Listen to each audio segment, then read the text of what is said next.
ರೈತರಿಗೆ ತೊಂದರೆ ಆಗದಂಗೆ ನೋಡ್ಕೊತೀವಿ. ಬಿತ್ತನೆ ಬೀಜ ಗೊಬ್ಬರ ಔಷಧಿ ನೀರು ಎಲ್ಲನೂ ರೈತರಿಗೆ ತೊಂದರೆ ಆಗದಂಗೆ ನೋಡ್ಕೊತೀವಿ. ಈಗ ನಾನು ಹೇಳಿದ್ವಲ್ಲ, ರೈತರಿಗೆ 100ಕ್ಕೆ 100 ಯಾವುದೇ ಥರದ ಸಮಸ್ಯೆ ಬರದ ಹಾಗೆ ಮಾಡ್ಕೋತೀವಿ. ಎಲ್ಲ ಕೆರೆ ಕಟ್ಟೆಗಳನ್ನ ತುಂಬಿಸ್ಕೊಡ್ತೀವಿ. ಎಲ್ಲ ಕೆರೆ ಕಟ್ಟೆಗಳನ್ನ ತುಂಬಿಸ್ತೀವಿ. ರೈತರಿಗೆ ಯಾವುದೂ ತೊಂದರೆ ಆಗದಂಗೆ ನೋಡ್ತೀವಿ. ಮುಂಗಾರಿನಲ್ಲಿ ಬಿತ್ತನೆ ಸ್ಟಾರ್ಟ್ ಆಗಿದೆ. ನಮ್ಮಲ್ಲಿ ಸ್ವಲ್ಪ ಲೇಟು, ರಾಜ್ಯದಲ್ಲಿ ಬೇರೆ ಎಲ್ಲ ಕಡೆಗಿಂತ ಲೇಟು ಬಿತ್ತನೆ ಆಗೋದು. ಸೊ ಆದರೆ ರೈತರ ಬಿತ್ತನೆ ಮಾಡೋ ಟೈಮ್ಗೆ ನಾವು ಇಲಾಖೆಯಿಂದ, ಕೃಷಿ ಇಲಾಖೆಯಿಂದ ಏನು ಬೇಕೋ ಸರಬರಾಜು ಮಾಡ್ತೀವಿ. ನೀರಾವರಿ ಇಲಾಖೆಯಿಂದ ನೀರು ಕೊಡ್ತೀವಿ. ನಾವು ಯಾರೇ ಬಿಟ್ಟಿದ್ದೀವಿ.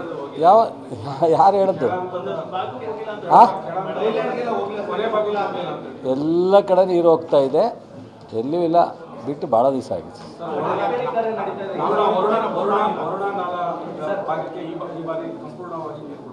ಹೌದು, ಅದೆಷ್ಟೋ ತಗೋತೀವಿ ಅಂತ ಹೇಳಿದ್ರು. ಎಷ್ಟು? ಎಲ್ಲ ಪೂರ್ಣ ಪ್ರಮಾಣದಲ್ಲಿ ತಗೋತೀವಿ. ನಾಳೆ ಕೆಲಸ ಈಗ ಮುಗಿಯಲ್ಲ.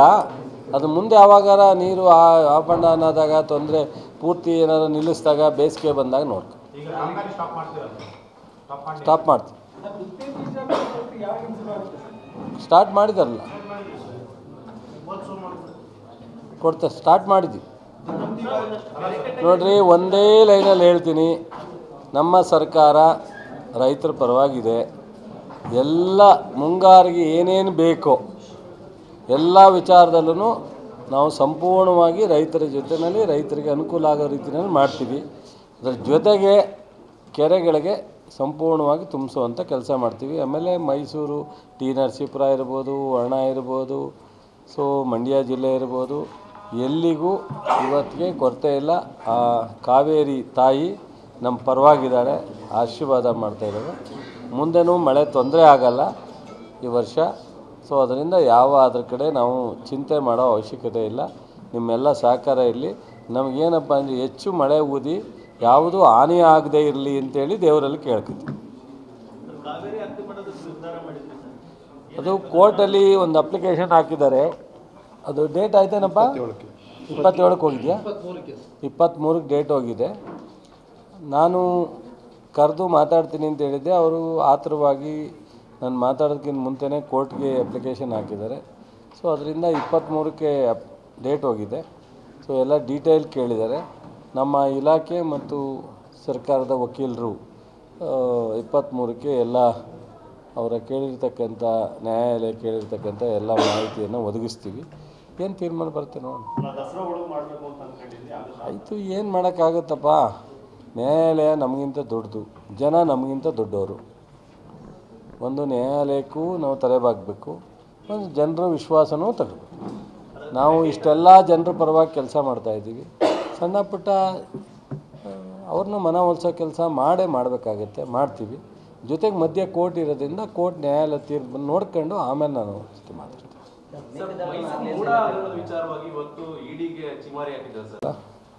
ನೋಡಿದ್ರಲ್ಲ, ನಾನು ನೋಡಿದೆ ಸೋಷಿಯಲ್ ಮೀಡಿಯಾದಲ್ಲಿ. ಇನ್ನೇನು ಮಾಡಬೇಕು? ಅದಕ್ಕಿಂತ ನಾವಿನ್ನೇನು ಎಕ್ಸ್ಪೆಕ್ಟ್ ಮಾಡೋಕ್ಕಾಗುತ್ತೆ? ನೋಡಿ, ಇದೆಲ್ಲ ಗೊತ್ತಿದ್ದ ವಿಚಾರ. ಮೂಡೋದು ಏನು ಉರುಳಿಲ್ಲ ಅಂತ. ಪಾಪ ಕುಮಾರಸ್ವಾಮಿಯವ್ರಿಗೂ ವಾಕ್ ಮಾಡೋಕ್ಕಾಯ್ತಾ ಇರಲಿವಂತೆ, ವಿಜೇಂದ್ರನಿಗೂ ಜನರು ಒತ್ತಡದಲ್ಲಿ ಬೆಳಗ್ಗೆ ಹೊತ್ತು ವಾಕ್ ಮಾಡೋಕ್ಕಾಯ್ತಾ ಇರಲಿವಂತೆ. ಮಾಡೋಣ ಅಂದರು. ಅಷ್ಟೊತ್ತು ಕುಮಾರಸ್ವಾಮಿ ಬೇಡ ಅಂತ ಮಗನ ಕಳಿಸಿದ್ರು ಅವ್ರ ಪರವಾಗಿ. ವಿಜೇಂದ್ರ ವಾಕ್ ಮಾಡಿದ್ರೆ ಒಂದು ಸ್ವಲ್ಪ ವೆಯ್ಟ್ ರೆಡ್ಯೂಸ್ ಆಗುತ್ತೆ ಅಂಥೇಳಿ ಬೆಂಗಳೂರು ಟು ಮೈಸೂರು ವಾಕ್ ಮಾಡಿದ್ರು ಅಷ್ಟೇ. ಸೊ ನೋಡಿ, ಅವ್ರಿಗೇನಾಗುತ್ತೆ, ಹಿಂದೆ 5 ವರ್ಷ ಮಾಡಿದ ಕಾರ್ಯಕ್ರಮನ ಹಿಡ್ಕೊಂಡು ಈ ಕಾರ್ಯಕ್ರಮ ನಿಲ್ತು, ಈ ಕಾರ್ಯಕ್ರಮನ ಮಾಡ್ತಾಯಿಲ್ಲ, ನಾವು ಮಾಡ್ದಂಗೆ ಅಭಿವೃದ್ಧಿಗೆ ಹೋಗ್ತಾ ಇಲ್ಲ, ನಾವು ಮಾಡಿದಂಥ ಜನಪರ ಕಾರ್ಯಕ್ರಮ ಇಲ್ಲ ಅಂತ ಕೇಳೋದಕ್ಕೆ ಏನೂ ಇಲ್ಲ. ಏಕೆಂದರೆ ಅವ್ರಿಗಿಂತ ಎಲ್ಲ ಕಾರ್ಯಕ್ರಮ ಎಕ್ಸೆಸ್ ಕೊಟ್ಬಿಟ್ಟಿದ್ವಿ. 5 ಗ್ಯಾರಂಟಿ ಅವ್ರ ಜೀವನದಲ್ಲೂ ತಿರುಗಿ ನೋಡೋಕ್ಕಾಗ್ತಿರಲಿಲ್ಲ. ಈಗ ಮೊನ್ನೆ ಬಿಹಾರ್ಗೂ ಘೋಷಣೆ ಮಾಡಿದ್ದಾರೆ, ಡೆಲ್ಲಿಗೂ ಘೋಷಣೆ ಮಾಡಿದ್ದಾರೆ. ಯಾರು? ಪ್ರಧಾನಮಂತ್ರಿಗಳು. ಸಿದ್ದರಾಮಯ್ಯ ಸರ್ಕಾರ ಆರ್ಥಿಕವಾಗಿ ದಿವಾಳಿ ಆಗುತ್ತೆ ಅಂದಿದ್ರಲ್ಲ, ಅದೇ ಪ್ರಧಾನಿಗಳು ಈಗ ಡೆಲ್ಲಿಲಾಯಿತು, ಈಗ ಬಿಹಾರಲ್ಲಿ ಕೊಟ್ಟಿದ್ದಾರೆ. ನೋಡಿ, ವಿಪರ್ಯಾಸ. ಯಾವಾಗಲೂ ಮಾತಾಡೋಕ್ಕಿಂತ ಮುಂಚಿತವಾಗಿ ನಾವು ಸತ್ಯನ ಒಪ್ಕೋಬೇಕು. ನಾನು ಹೇಳಿದೆ, ನಾವು ಇನ್ನು 3 ವರ್ಷ ಸರ್ಕಾರ ಜನಪರ ಕೆಲಸ ಮಾಡೋದು, ಅಭಿವೃದ್ಧಿ ಮಾಡೋದು ನಮ್ಮ ಕರ್ತವ್ಯ. 3 ವರ್ಷಕ್ಕೆ ನಮಗೂ ಒಂದು ನಂಬಿಕೆ ಭರವಸೆ ಇದೆ. ಹಂಗಂತೇಳಿ ನಾವೇ ಗೂಟ ಹೊಡ್ಕೊಂಡಿರ್ತೀವಿ ಅಂತಲ್ಲ, ಜನರ ತೀರ್ಮಾನಕ್ಕೆ ಬದ್ಧ. ಜನರು ಏನು ಹಂಗೆ ಇವರು ಎಲ್ಲನೂ ಉಲ್ಟಾ ಹೊಡೆದು ಏನಾಯಿತು ಇಲ್ಲ. ಈಗ ಸಿದ್ದರಾಮಯ್ಯನವರು ಡಿ ಕೆ ಕಿತ್ತಾಡೋದು ಬರ್ತದೆ. ಇವ್ರಿಗೆ ಯಾಕೆ ಬೇಕು? ಇವ್ರಿಗೂ ಅದಕ್ಕೆ ಸಂಬಂಧ ಏನು? 3 ತಿಂಗಳಾಯಿತು ವಿಜಯೇಂದ್ರನ ಅಧ್ಯಕ್ಷರಿದೆ ಕನ್ಫರ್ಮೇಷನ್ಗೆ ತೀರ್ಮಾನಕ್ಕೆ ಹೋಗಿ 3 ತಿಂಗಳಾಯಿತು, ಇನ್ನೂ ಅಧ್ಯಕ್ಷಗಿರಿ ತೀರ್ಮಾನ ಮಾಡಿಲ್ಲ. ಈಗಾಗಲೇ ಮೋಹನ್ ಭಗವತ್ 75 ವರ್ಷ ಆಯಿತು, ಮುಂದಿನ ಪ್ರಧಾನಿ ಅನೌನ್ಸ್ ಮಾಡಿ ಅಂತೇಳಿ ಕೇಂದ್ರದಲ್ಲಿ ಸ್ಟಾರ್ಟ್ ಆಗಿದೆ. ಅವರೇ ಅದನ್ನು ಸೆಟ್ರೇಟ್ ಮಾಡಿ ಕೇಳೋದಿಲ್ಲ. ಇಲ್ಲಿ ನಮ್ಮ ಪಕ್ಷದ ಬಗ್ಗೆ ಮಾತನಾಡೋ ಅವಶ್ಯಕತೆ ಏನಿದೆ? ನಾವು ಏನೇ ಇರ್ಬೋದು, ಮೂಗಿರೋ ಕಡೆ ನೆಗಡಿ ಇರುತ್ತೆ, ಮನೆ ಇದ್ದ ಕಡೆ ಗಂಡ ಹೆಂಡತಿ ಇದ್ದಾಗಲೇ ಜಗಳ ಆಗುತ್ತೆ. ಆದರೆ ನಮ್ಮಲ್ಲಿ ಏನೂ ಕಿತ್ತಾಡ್ದಲೆ, ಏನೂ ಭಿನ್ನಾಭಿಪ್ರಾಯ ಇಲ್ದಲೆ ಅವ್ರು ಮಾತಾಡೋದು ಇವ್ರು ಮಾತಾಡೋದಕ್ಕೆ ಉತ್ತರ ಕೊಡೋದಾಗಿದೆ. ನೀವು ಮೀಡಿಯಾದವ್ರು ಕೇಳೋದಕ್ಕೆ ನಾವು ಪ್ರಶ್ನೆಗೆ ಉತ್ತರ ಕೊಡೋದಾಗಿದೆ. ಸಿದ್ದರಾಮಯ್ಯನವ್ರು ಯಾವ ಥರ ಡಿ ಕೆನ ಮಾತಾಡೋರ, ಡಿ ಕೆ ಯಾವ ಥರ ಸಿದ್ದರಾಮಯ್ಯನ ಬಗ್ಗೆ ಮಾತಾಡೋರ ಇಲ್ಲ. ಆದರೆ ನೀವು ಅವರಂದ್ರಲ್ಲ ಸರ್ ಇವರಂದ್ರಲ್ಲ ಸರ್ ಅಂತ ಅದಕ್ಕೆ ನಾವು ಉತ್ತರ ಕೊಡೋದು. ನಾವು ಉತ್ತರ ಕೊಡೋಣ ಏನಾರು ಒಂದು ಸ್ವಲ್ಪ ಕಾಲು ಜಾರಿ ಅತ್ತಗಿತ್ತ ಕೊಟ್ಟರೆ ಅದನ್ನೇ ಬೆಳಗಿನ ಸಾಯಂಕಾಲ ಗಂಟೆ ಹೊಡೆದು ಬಿಸಾಕಿ ಚಲುವರಾಯ ಸ್ವಾಮಿ ಹಿಂಗಂದ ಬಾಬಣ್ಣ ಹಿಂಗಂದ ಅಂತ ಹೊಡಿತೀರ. ದಯಮಾಡಿ ಹೇಳ್ತೀನಿ ಕೇಳಿ, ನಮ್ಮಲ್ಲಿ ಒಂದೇ ಒಂದು -1% ರಾಜಕೀಯ ಭಿನ್ನಾಭಿಪ್ರಾಯ ನಮ್ಮ ಪಕ್ಷದಲ್ಲಿ ಇಲ್ಲ. ಸ್ಪಷ್ಟವಾಗಿ ಹೇಳ್ತೀನಿ, ನೀವು ಸಾಧ್ಯವಾದರೆ ಹಾಕಿ. ಒಂದೇ 1% ಭಿನ್ನಾಭಿಪ್ರಾಯ ಇಲ್ಲ. ಮುಖ್ಯಮಂತ್ರಿ ಸಿದ್ದರಾಮಯ್ಯನವರೇ ಇರ್ತಾರ, ಇನ್ನೊಬ್ಬರೇ ಬರ್ತಾರ, ಡಿ ಕೆ ಅವ್ರು ಬರ್ತಾರ, ಆ ಪ್ರಶ್ನೆ ಹೈಕಮಾಂಡಿಗೆ ಬಿಟ್ಟಿತ್ತು. BJP-ಅವ್ರಿಗೆ ಅವಶ್ಯಕತೆ ಇಲ್ಲ, ಅಥವಾ ಇನ್ಯಾರಿಗೂ ಅದರ ಅವಶ್ಯಕತೆ ಇಲ್ಲದೇ ಇರೋ ವಿಚಾರ. ಆ ತೀರ್ಮಾನವನ್ನು ನಮ್ಮ ಹೈಕಮಾಂಡು ತಗೊಳುತ್ತೆ. ಅದು ಬಿಡ್ರಿ, ಅದು ಏನಾರು ಆಗಲಿ, ತೀರ್ಮಾನ ಅವ್ರು ತಗೋತಾರೆ ಅಂದಮೇಲೆ. ಈಗ ಸಿದ್ದರಾಮಯ್ಯನವರು ಒಂದು ಮಾತು ಹೇಳಿದ್ರು ಡೆಲ್ಲಿಗೆ ಹೋದ, ನಾವು ಹೈಕಮಾಂಡಲ್ಲಿ ಏನು ತೀರ್ಮಾನ ತಗೋತಾರೆ ಅದಕ್ಕೆ ಬದ್ಧ. ಡಿ ಕೆನೋ ಅಂದರು ಹೈಕಮಾಂಡಿಗೆ ಬದ್ಧ. ಇನ್ನು ಯಾಕೆ ಚರ್ಚೆ ಮಾಡ್ಬೇಕದನ್ನ?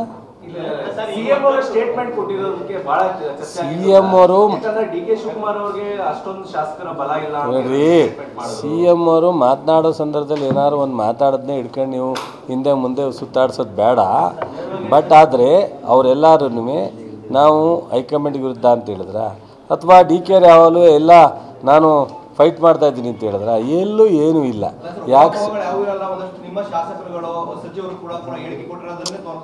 ಆಯ್ತಪ್ಪ, ಈಗ ಪ್ರಜಾಪ್ರಭುತ್ವದಲ್ಲಿ ಎಲ್ರಿಗೂ ಅವ್ರದ್ದೇ ಆದಂಥ ಅಭಿಪ್ರಾಯವನ್ನು ವ್ಯಕ್ತಪಡಿಸ್ಲಿಕ್ಕೆ ಅಧಿಕಾರ ಇರುತ್ತೆ. ಕೆಲವೊಮ್ಮೆ ಯಾವುದೋ ಮಾತನಾಡೋ ಸಂದರ್ಭದಲ್ಲೂ ಅಥವಾ ಯಾವುದೋ ವೈಯಕ್ತಿಕ ಅವರ ಅಭಿಪ್ರಾಯನ ಕೊಟ್ಟಿರ್ತಾರೆ. ಅದು ನಾನು ಒಬ್ಬ ಸಚಿವನಾಗಿ ಕಾಂಗ್ರೆಸ್ ಪಕ್ಷದ ಒಬ್ಬ ಮುಖಂಡನಾಗಿ ಹೇಳ್ತಾ ಇದ್ದೀನಿ, ನಮ್ಮ ಪಕ್ಷದಲ್ಲಿ ಯಾವ ಭಿನ್ನಾಭಿಪ್ರಾಯವೂ ಇಲ್ಲ. ಯಾವುದೇ ತೀರ್ಮಾನ ಆಗದಿದ್ರೂ ಹೈಕಮಾಂಡೇ ತೀರ್ಮಾನ ಮಾಡುತ್ತೆ. ಅದು ಅಧ್ಯಕ್ಷರದ್ದು ವಿಚಾರ ಇರ್ಬೋದು, ಮುಖ್ಯಮಂತ್ರಿ ವಿಚಾರ ಇರ್ಬೋದು, ಹೈಕಮಾಂಡೇ ತೀರ್ಮಾನ ಮಾಡುತ್ತೆ. ನಮ್ಮಲ್ಲಿ ಎಷ್ಟೇ ಯಾರೇ ನಿಮ್ಮಂಥ ವಿರೋಧ ಪಕ್ಷದವ್ರು ಮಾತನಾಡಿದ್ರು ಅದಕ್ಕೇನು ಅಂತ ಮಹತ್ವ ಇರಲ್ಲ ಅಂತ. ಕಳೆದ ಬಾರಿ ಸಂದರ್ಭದಲ್ಲಿ ಯಡಿಯೂರಪ್ಪನವರು ಹೇಳಿದ್ದಾರೆ ಅಂತಾನೆ ನೀವೇ ಟೀಕೆ ಮಾಡಿದ್ರಿ. ಈಗ ಅದೇ ವಿಚಾರ ಬಿಜೆಪಿಯವರು ಮಾಡ್ತಾ ಇದ್ದಾರೆ. ಯಡಿಯೂರಪ್ಪನವ್ರು ಹೇಳಿದ್ರಲ್ಲ ಅವಾಗ. ಈಗ ಜಯಂತ್ ಪಟೇಲ್ ಹೇಳಿದ್ರು 94ರಲ್ಲಿ. ಹಾಗಾಗಿ ನಾನು ರಿಪೀಟ್ ಮಾಡೋಕ್ಕಾಗಲ್ಲ, ಇಲ್ಲೆಲ್ಲ ಲೇಡೀಸ್ ಇದ್ದಾರೆ, ಅದನ್ನು ನೆನೆಸ್ಕೊಳ್ಳಿ ಒಂದ್ಸಲ ಅಷ್ಟೇ. ಅದು ಸರ್ಕಾರ ಬಿಡಲ್ಲ, ಬಿಟ್ಬಿಡಿ. ಸರ್ಕಾರದನ್ನು ನಾವು 138 ಜನ ಇದ್ದೀವಿ, ಸರ್ಕಾರ ಬಿಡ್ಸೋಕ್ಕಾಗದ ಅವ್ರ ಕೈಲಿ. ಅದು ಬಿಡಿ, ಅದು ನಮ್ಮ ಪಕ್ಷಕ್ಕೆ ಬಿಟ್ಟಿದ್ದು. ನಾವು ಸಿದ್ದರಾಮಯ್ಯನವ್ರನ್ನೇ 5 ವರ್ಷ ಮಾಡ್ಕೊತೀವೋ, ಇನ್ನೊಬ್ಬರು ಬದಲಾವಣೆ ಮಾಡ್ತೀವೋ, ಅದು ನಮ್ಮ ಪಕ್ಷಕ್ಕೆ ಬಿಟ್ಟಿದ್ದು. ನಿಮ್ಗೆ ಯಾಕೆ ತೊಂದರೆ?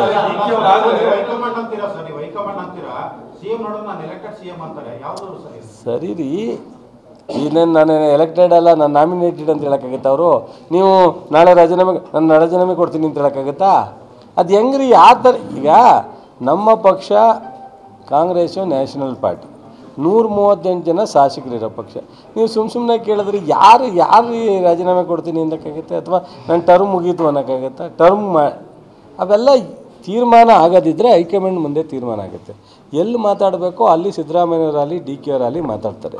ಸೊ ಪ್ರೆಸ್ ಮುಂದೆ ಅಥವಾ ಸಾರ್ವಜನಿಕರ ಮುಂದೆ ವಿರೋಧ ಪಕ್ಷವರ ಮಾತಿಗೆ ಸಿದ್ದರಾಮಯ್ಯನವರಾಗಲಿ ಡಿ ಕೆ ಅವರಾಗಲಿ ಉತ್ತರ ಕೊಡ್ತಕ್ಕಂಥದ್ದಕ್ಕೆ ಅವ್ರೇನು ನೆನ್ನೆ ಮೊನ್ನೆ ರಾಜಕಾರಣ ಮಾಡ್ತಾರಾ? ಅವ್ರಿಗೇನು ಮೆಚುರಿಟಿ ಇಲ್ವಾ? ಏನಕ್ಕೆ ಮಾತಾಡ್ತಾರೆ? ಅವೆಲ್ಲ ಎಕ್ಸ್ಪೆಕ್ಟ್ ಮಾಡೋದೇ ತಪ್ಪಲ್ವಾ?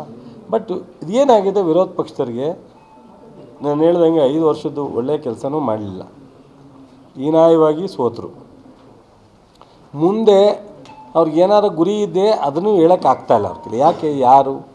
ಯಾರ ನಾಯಕತ್ವದಲ್ಲಿ? ಈಗ ಅವ್ರ ನಮ್ಮ ಪಕ್ಷದಲ್ಲಿ ಡಿ ಕೆ ಶಿವಕುಮಾರ್ ಸಿದ್ದರಾಮಯ್ಯನವ್ರ ನಾಯಕತ್ವ ಅಂತ ಹೇಳ್ತೀವಿ. ಅವ್ರ ಪಕ್ಷದಲ್ಲಿ ಹೇಳ್ತಾರಾ? ಸೋಮಣ್ಣ ನಾಯಕತ್ವ ಒಪ್ಪಾರ, ವಿಜೇಂದ್ರ ನಾಯಕತ್ವ ಒಪ್ಪಾರ, ಅಥವಾ ಯತ್ನಾಳ್ ನಾಯಕತ್ವ ಒಪ್ತಾರ, ಅಶೋಕಂದು ಒಪ್ತಾರ? ಹೇಳಪ್ಪ. ಯಾರ ನಾಯಕತ್ವನೂ ಅವ್ರಿಗೆ ಗೊತ್ತಿಲ್ಲ. ಅದರಿಂದ ವಿರೋಧ ಪಕ್ಷದಲ್ಲಿ ಪಾಪ ಕುಮಾರಸ್ವಾಮಿಯವರು ಅವ್ರು ಯಾವಾಗಲೂ ಹೇಳ್ತಾರೆ, ಚುನಾವಣೆ ಬಂದಾಗೆಲ್ಲ ಹೇಳ್ತಾರೆ, ಈ ಚುನಾವಣೆಯಲ್ಲಿ ಫುಲ್ ಮೆಜಾರಿಟಿ ಬರ್ದಿದ್ರೆ ನಾನು ಡಿಸಾಲ್ವ್ ಮಾಡ್ತೀನಿ. 3 ಚುನಾವಣೆ ಆಗೋಯ್ತು, ಡಿಸಾಲ್ವ್ ಮಾಡಲಿಲ್ಲ, ಅದಾಗಲಿಲ್ಲ. ಅದೇ ಹೇಳಿವೆ, ಮುಂದಿನ ಮುಖ್ಯಮಂತ್ರಿ ಯಾವಾಗ ಆಗೋದು? ಚುನಾವಣೆ ಆದಮೇಲೆ. ಚುನಾವಣೆ 3 ವರ್ಷ ಇದೆ, 114 ಬಂದಾಗ.